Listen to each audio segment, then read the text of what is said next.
The different chromatography techniques all achieve the same thing. That is, that they separate the mixture out into its individual components. And we can get some idea of what some of the components might be by comparison to authentic samples. But to really confirm, sufficient for a court of law, what those components are, we have to have some more techniques. We have to positively identify those components and say absolutely what they are. And to do this, we can use spectroscopy and spectrometry.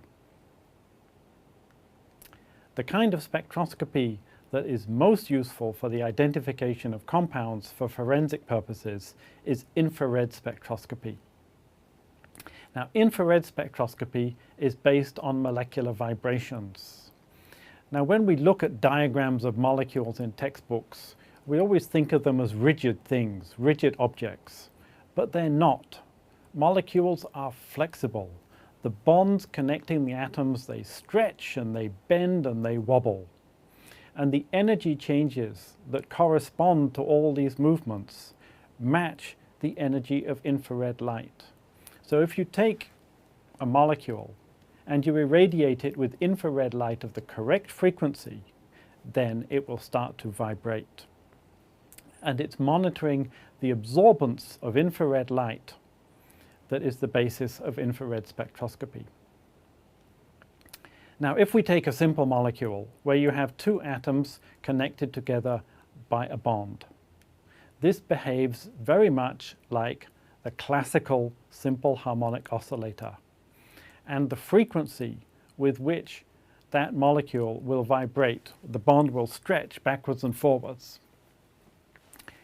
depends on two things. It depends on the masses of the atoms involved, and it depends on the stiffness of the bond. Now, chemical bonds in organic molecules come in three types: single bonds, double bonds, and triple bonds. Single bonds are less stiff than double bonds, and triple bonds are the most stiff of all. So we can use these very simple concepts to look at where in the infrared part of the spectrum different molecules or different parts of molecules will absorb infrared light. So this is the infrared part of the spectrum. For historical reasons, chemists use a very odd unit to measure the frequency of infrared light. They use the inverse wave number, centimeters to the -1. And the infrared spectra of organic compounds are typically recorded in the range of 600 to 4,000 wave numbers, inverse centimeters. Now, when we look at the left-hand part of the chart, we can start to group together particular types of bonds. For instance, oxygen to hydrogen bonds, nitrogen to hydrogen bonds, and carbon to hydrogen bonds are all on the far left-hand side.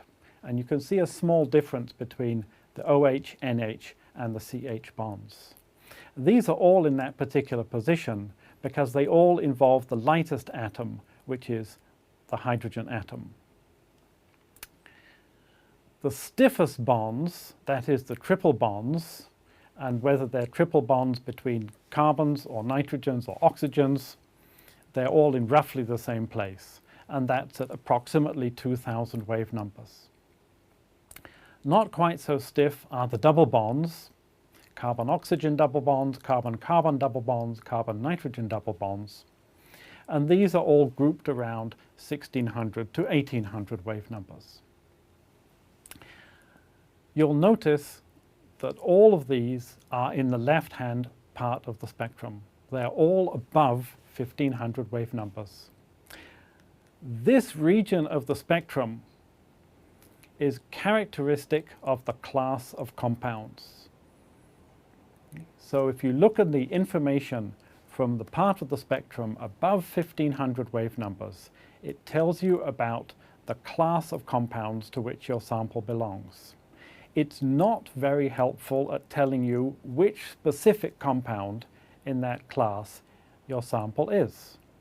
So above 1,500 wave numbers, it's a very useful region for research chemists. But it's not a very useful region for forensic scientists because forensic scientists want to individualize their compound down to one particular one. That is best done on the right-hand half of the spectrum, below 1500 wave numbers. In this part of the spectrum, you have all the single bond vibrations. You have all sorts of bending modes. You also have all sorts of complex deformations. It's a very complex part of the spectrum. But this means that the spectrum you record below 1500 wave numbers is characteristic of a specific compound. In fact, this part of the spectrum acts very much like a molecular fingerprint. So if you take the infrared spectrum of your unknown compound and you look in this region and you compare it to the standard sample, the infrared spectrum of the standard sample, and those two match, then you've got a very strong identification of that compound. Here's an example. It's an infrared spectrum of diamorphine, which is the active ingredient of heroin. And if we look on the left-hand half of the spectrum, which is outlined in red, you can see a series of bands. And if you look closely at that part on the left-hand side, it tells you about some of the parts of the molecule. For instance, we can see that this molecule has ester groups. We can see that it has carbon-hydrogen bonds. But there's nothing in the left-hand half of the spectrum that tells us this is diamorphine. It simply says this has some of the chemical functional groups that diamorphine also has. It's only when we look at the right-hand half of the spectrum outlined in blue, the so-called fingerprint region, that we can say this is diamorphine. It's, as you can see, it's very complex, it's very rich in detail, and comparison to an authentic sample proves that this is indeed diamorphine.